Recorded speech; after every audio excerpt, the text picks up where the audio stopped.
same is true for you. I am. Thank you so much. Yeah. Thank you for joining me. I appreciate it. You know, according to AAA, more than 42 million Americans traveled during Thanksgiving last year. Do you have any advice for those traveling this year?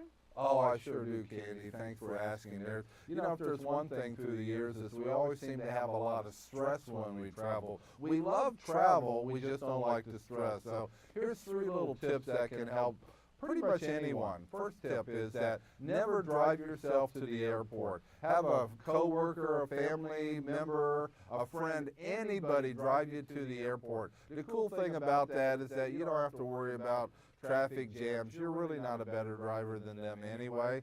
And the idea is be dropped off at the airport. You don't have to look for the last spot in the remote lot that just seems to never exist.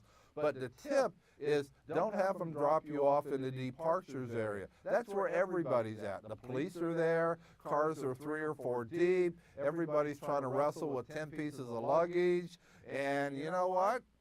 Everybody's trying to get the long last goodbye for the holidays. Instead, have your friend drop you off in the arrivals area. There's never anybody down in the arrivals area, and that's the cool tip.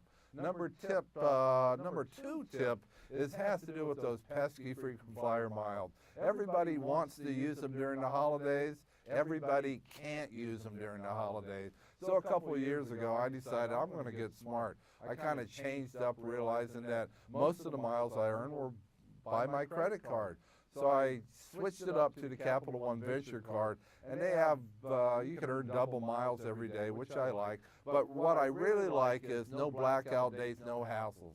So any seat, anytime, any day. So Christmas, grandmas, I'm there. I don't have to make an excuse about not being able to use my miles, because with Cap One Venture Card, I can use my miles. And the last tip is to deal with your checked luggage. None of us want to check our bags. And the reason why, not because we don't trust the airlines, we just don't want to give them $35 to check that bag.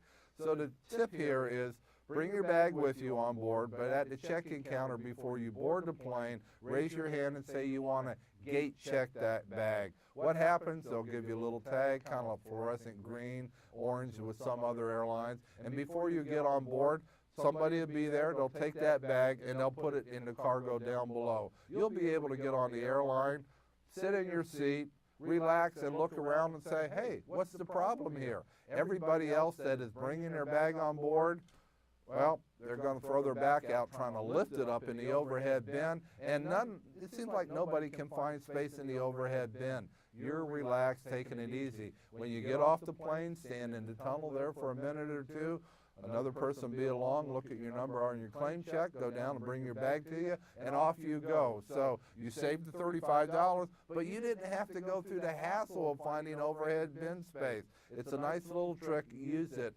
Less stress during holiday. Well, thank you, Randy. Where can we go for more information? Well, if you want to visit me, I've got a website online called milepoint.com, milepoint.com. You're there to answer all of your questions about frequent flyer and travel and everything else. And if you want that information about that credit card that I use, the Capital One Venture card, I think you can find them online at CapitalOneVenture.com. And happy holidays. Thank you. Bye now. Bye-bye.